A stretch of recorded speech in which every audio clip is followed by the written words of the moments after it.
Hey, what's up, everybody? Welcome back to my channel. I am Ian Two Pope. I am your Navy Reserve Benefit Advisor, and today we're going to be talking about retirement points and how it works and all of the goodness in regards to retirement. I know this is a long awaited video, but finally I got information for you guys, and we're going to go ahead and dive deep into it. Let's go. So I am literally going to read this verbatim to you because, one, I didn't want to keep you guys waiting even longer. I've had this information for a while, but I was going to work with someone else, but they haven't really reached out to me, and I wanted to make sure that I got this information out to you. Now, caveat, the information that I'm giving you now may not be the information that you receive or that's going to be valid when you join the reserves or later on, because I know things are changing, but take it for what it is, ask questions, and I'll do my best to get the right answers to you, okay? Okay, so like I said, I'm going to be reading a lot of it verbatim. I may go off and say, a little bit extra, but I might not. So bear with me, okay? All right. So like I said, today we're going to be talking about understanding reserve points, how to actually earn the points, and how they affect your retirement. So the members of the reserves have a different pay and retirement system than active duty members. The reserve retirement system is set up with the same principles as active duty, but instead of calculating retirement years of service, it's calculated using retirement points. I believe I said that before in prior videos. All right, qualifying for military retirement. Members of the reserves need 20 good years, okay, of service to be eligible for retirement. This can be any combination of qualified service in the National Guard, the reserves, or active duty. A reserve pension generally doesn't begin until age 60, okay? So defining a good year in the Guard or the reserves. A good year in the Guard or reserves means the member earned a minimum of 50 points per year. Now, service that results in fewer than 50 points in a given year will not count as a good year. The points still count toward retirement, but the member doesn't get credit for a good year. Okay? So remember, you need 20 good years. So if you don't do 20 good years and you've done 20 whole years, then honey, you got to get the 20 good years. So make sure you get your good years, or expect to do however many more years you need to do. Okay, so earning annual participation points. Reserve members earn 15 points for each year they participate in the reserves. This includes service in the regular reserves or in active ready reserves, the IRR. Okay? If you don't know what IRR is, it's basically the rest of the time that you're using to complete your contract. Because I believe I said this in a prior video as well, but when you join the reserves from active duty, when you join the military, you have an 8-year contract initially, right? This is just general information. You have an 8-year contract initially. You do 4 years active and 4 years inactive. Okay, your inactive times, there's 2 different types of inactive options you have. It's actually more than that, but we're just going to stick with what we have here.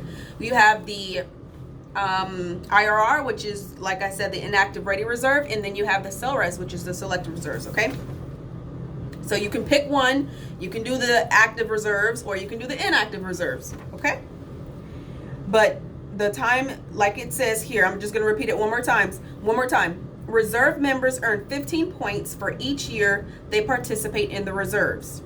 This includes service in the regular reserves, active reserves, or inactive ready reserves.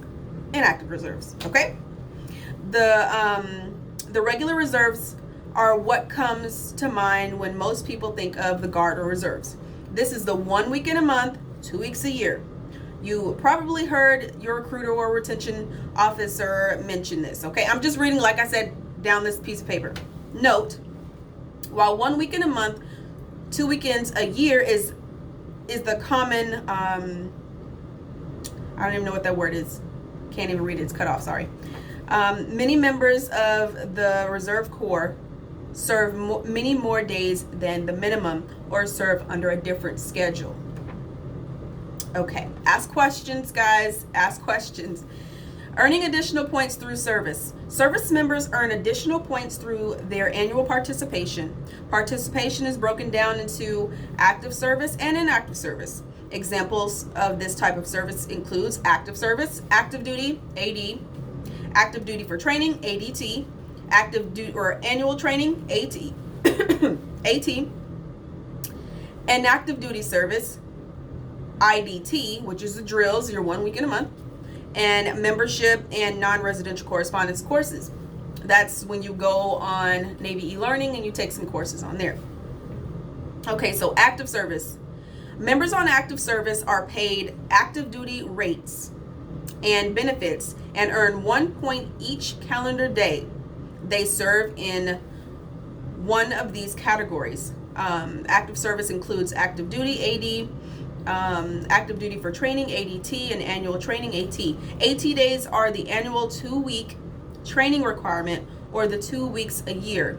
Service members earn 1 retirement point per day while in these statuses. Okay, so for example, when you're on your AT, when you're doing AT, it is 2 weeks, it's 14 days, right?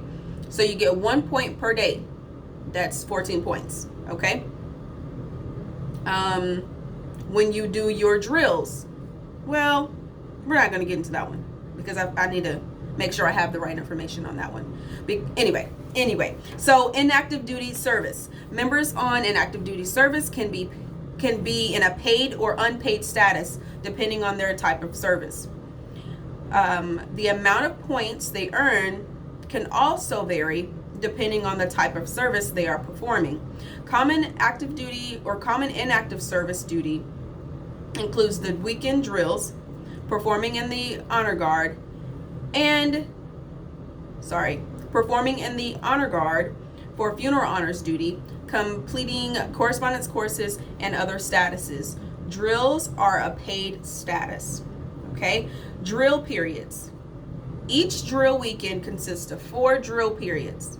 There's a morning drill and an afternoon drill for each day of the weekend. Each of which is 4 hours long. Members receive an equivalent of 1 day's pay for each drill based on 1/30th of the base pay for their pay grade and time in service. They also earn 1 point per drill, not to exceed 2 points per calendar day. So a typical drill weekend is worth 4 days and 4 retirement points. Okay. Points breakdown. All right. So 1 point for each day on active duty service. So AD, which is active duty, ADT, and AT. Okay, 1 point per drill period. Each drill weekend normally has 4 drills, so this is good for 4 points on a normal drill weekend. Okay. 1 point for serving in an honor guard for funeral honors duty, normally capped at 1 point per day, regardless of the number of funerals in which you serve as an honor guard. So if I said something about the honor guard and getting points and pay, hear what this is saying. I may have got it wrong last time. Okay, just put it out there. Okay, so 1 point for each 3 study hours of qualifying military correspondence courses. Keep in mind these are guidelines, and there may be exceptions or other opportunities for earning more reserve retirement points. Okay, retirement points earned per year. A normal year in the Guard Reserves should be worth approximately 78 retirement points. This is a breakdown. This is broken down as 15 points annual participation, 48 points 12 months drill, which is the 4 points per month, and 15 points annual training. This can be based on your unit, right? You could do more time with them, you could do less, depends. Additional points that's earned training, correspondence courses, honor guard mobilizations, etc. Normal is subjective. The math above, which is what I just told you about, applies to the standard 1 week in a month, 2 weeks a year. Okay, that applies to a normal year in the Guard or Reserves. However, the normal, quote unquote, year may not apply to everyone. It's very common to earn more points or fewer points depending on your specific situation and the needs of your unit. So remember when I told you that the Navy is very flexible, the Navy Reserves is very, very flexible? That's basically what this is talking about. Okay. So what you have going on may not be how everybody else has things going on. Okay. All right, so maximum points in a given year. The maximum number of retirement points a service member can earn in any given year is 366 in a leap year. This corresponds to serving every day on active duty or an equivalent number of service points. By law, there is a cap on the amount of inactive duty points that can be accrued for retirement in a given year. Reserve year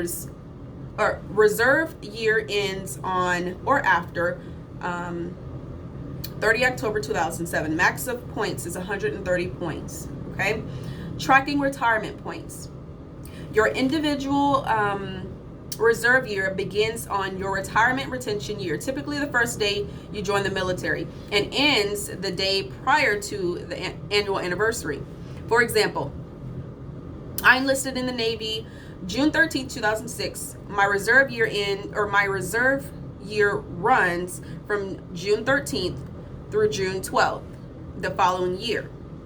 To qualify for a good year, I need to earn 50 points within that period. Hope that makes sense. Okay. All retirement points are maintained by PERS and can be assessed or accessed in BOL. BOL, if you don't know BOL, then most likely you're not in the military and you just have to wait till you get in, okay? It's a good idea to review these points on a regular basis to ensure your service is correctly credited. Please review it, honey, please. And when you go into BOL, you go into check your ASOSH, and you can see all of your points and things right there. It literally should have a tab that says ASOSH. ASOSH, yeah. Okay, using points to calculate a reserve retirement. The reserve retirement starts by taking your total number of points and dividing by 360. Remember, the military considers a month as 30 days for pay purposes. So each day is worth 1/30th of a month. 12 months would then equal 360 days. Okay? All right. I'm sure you guys got enough of me reading to you from this paper. If you have any type of questions, feel free to reach out. I'll do what I can to get you the right information. There is a change that has already taken place with retirement in general in the military, so I know I did not cover that portion, but maybe in another video I'll be able to go into depth and maybe not even read on the paper, but most likely. So if you have any questions, like I said, reach out. I'll do what I can. Comment below, subscribe to the channel, and I'll see you in the next video. Bye-bye.